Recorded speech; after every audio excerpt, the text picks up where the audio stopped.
பாலக்கீரை, பாசிப்பருப்பு இது 2ம் சேர்த்து புலாவ் பண்ணியிருக்கீங்களா? ஒரு முறை பண்ணி பாருங்கள். அடுத்து நீங்கள் திரும்ப திரும்ப அதே தான் பண்ணுவீங்க. ஏன்னா இது அவ்வளோ ருசியாக இருக்கும். வாங்க இது எப்படி பண்ணலான்னு பார்க்கலாம். நான் இன்றைக்கி 1 கப் அளவு பாசுமதி அரிசியும் 1 கப் அளவு பாசிப்பருப்பும் எடுத்திருக்கேன். பாத்திரத்தில் ஒரு 4-5 ஸ்பூன் எண்ணெய் சேர்த்துக்கோங்க. இல்லைனா நெய் கூட நீங்கள் சேர்த்துக்கோங்க. ஒரு பெரிய சைஸ் வெங்காயம் நல்ல நீல வாக்கில் கட் பண்ணி சேர்த்துக்கோங்க. ஒரு சின்ன துண்டு பட்டை 2 சேர்த்துக்கோங்க. 4-5 லவங்கம் சேர்த்துக்கோங்க. இது நல்லா வதங்கட்டும். பாலக்கீரை நான் எடுத்திருக்கேன். நான் ஒரு 10-15 போல் எடுத்திருக்கேன். இந்த காம்பெல்லாம் நீக்கிட்டு பொடியாக கட் பண்ணி இதையும் ஒரு ஓரமாக அப்படியே வச்சுக்கோங்க. பெரிய சைஸ் தக்காளி ஒன்று நல்லா பொடியாக கட் பண்ணி அதையும் சேர்த்துக்கோங்க. இதெல்லாம் நல்லா வதங்கட்டும். 1 ஸ்பூன் அளவுக்கு இஞ்சி பூண்டு பேஸ்ட் வந்து இதில் சேர்த்துக்கோங்க. நாம் இன்றைக்கி பண்ணுறது 4 பேர் சாப்பிட்றதுக்கான அளவு. 1 கப் அரிசி வந்து 250 கிராம் இருக்கும். நான் 1 கப் அரிசியும் 1 கப் பருப்பும் சேர்த்துருக்கேன். நீங்கள் 1.5 கப் அளவுக்கு அரிசியும் 1/2 கப் அளவு பருப்பு கூட சேர்க்கலாம். ரொம்பவே நல்லா தான் இருக்கும்.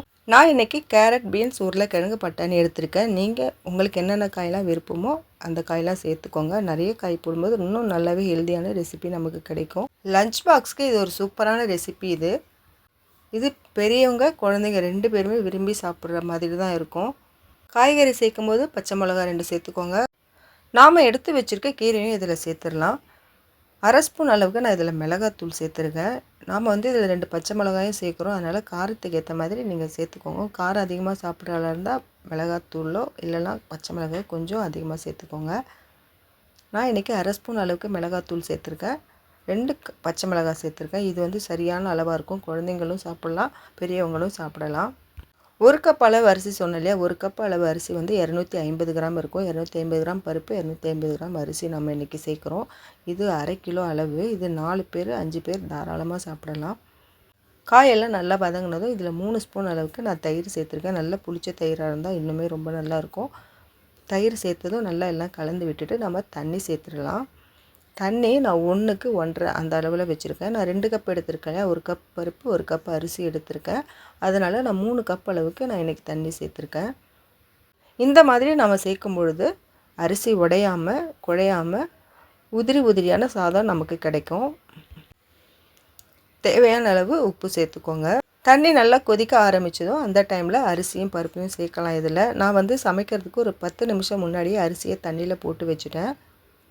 பாசுமதி அரிசி சீக்கிரம் வெந்துடும். பருப்பு அந்த மாதிரி வெந்துடுமான்னு பயப்பட வேண்டாம். ஏன்னா இந்த பருப்புமே ரொம்ப சீக்கிரமாக வெந்துடக்கூடிய பருப்பு தான். அதனால் நீங்கள் பயப்படாமல் இந்த மாதிரி சமைக்கலாம். எல்லாம் ஒன்றா நல்லா கலந்து வச்சுருங்க. நான் இன்றைக்கி ஒரு பாத்திரத்தில் தான் தம் போட்டு எடுக்க போகிறேன். நீங்கள் குக்கரில் பண்ணுற மாதிரி இருந்தால் ஒரு விசில் விட்டு எடுத்துக்கோங்க. நான் இன்றைக்கி இதை தம்மில் தான் வச்சு எடுக்க போகிறேன். ஒரு 10 நிமிஷம் ரொம்ப ஸ்லோவான ஃப்ளேமில் வச்சுட்டு ஆஃப் பண்ணிவிடுங்க ஸ்டவ். அதுக்கப்புறம் ஒரு 10 நிமிஷம் கழித்து சர்வ் பண்ணுங்கள். ஒரு சூப்பரான பாசிப்பருப்பு புலாவ் வந்து நமக்கு கிடச்சிடும். கண்டிப்பாக உங்கள் வீட்டில் இருக்க எல்லாருமே இதை விரும்பி சாப்பிடுவாங்க. ஏன்னா இதோட டேஸ்ட் வந்து அப்படி இருக்கும். இறக்கும் பொழுது ஒரு 2 ஸ்பூன் நெய் விட்டு சாப்பிட்டிங்கன்னா இன்னுமே ரொம்பவே நல்லாயிருக்கும். ஸ்கூலுக்கெல்லாம் கொடுத்து விடுறதுக்கு ஒரு நல்ல ஒரு ரெசிபி இது. கீரை இதுதான் இல்லை, வேறு எந்த கீரையாக இருந்தாலும் நீங்கள் சேர்க்கலாம். இன்னும் கூட கொஞ்சம் நிறையவே சேருங்க. சேர்க்கும்போது இன்னுமே நமக்கு ஹெல்த்தியான ரெசிபி கிடைக்கும். அடுத்து ஒரு நல்ல ரெசிபியோடு உங்களை வந்து பார்க்குறேன். தேங்க்யூ.